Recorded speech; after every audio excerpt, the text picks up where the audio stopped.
চাকুরি প্রার্থীদের জন্য বড় সুখবর। শুধুমাত্র জুন জুলাই মাসেই কেন্দ্রীয় সরকারের বিভিন্ন দফতরে ৩৫,০০০-এরও বেশি শূন্যপদে নিয়োগের সুযোগ তৈরি হয়েছে।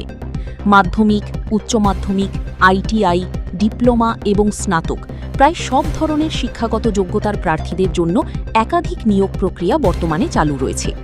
তালিকায় রয়েছে এসএসসি সিজিএল ২০২৬-এ ১২,২৫৬টিরও বেশি শূন্যপদ, আরআরবি টেকনিশিয়ান পদে ৬,৫৬৫টি শূন্যপদ, এইচএসএসসি গ্রুপ ডিতে ৭,০০০-এর বেশি পদ, সেন্ট্রাল ব্যাংক অ্যাপ্রেন্টিসে ৪,৫০০টি পদ এবং এসবিআই পিওতে ১৫০০টি শূন্যপদ।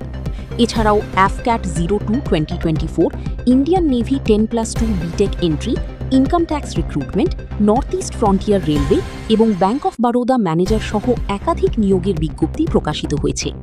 তথ্য অনুযায়ী মোট শূন্যপদের সংখ্যা ৩৫,০০০-এরও বেশি, যা চলতি সময়ে চাকুরি প্রার্থীদের জন্য অন্যতম বড় নিয়োগের সুযোগ বলে মনে করা হচ্ছে। তবে আবেদন করার আগে প্রার্থীদের সংশ্লিষ্ট নিয়োগকারী সংস্থার অফিসিয়াল বিজ্ঞপ্তি ভালোভাবে পড়ে যোগ্যতা, বয়সসীমা এবং আবেদনের শেষ তারিখ যাচাই করে নেওয়ার পরামর্শ দেওয়া হচ্ছে। চাকুরি, নিয়োগ এবং সরকারি পরীক্ষার সব গুরুত্বপূর্ণ আপডেট সবার আগে পেতে চোখ রাখুন নিউজ ইপপে।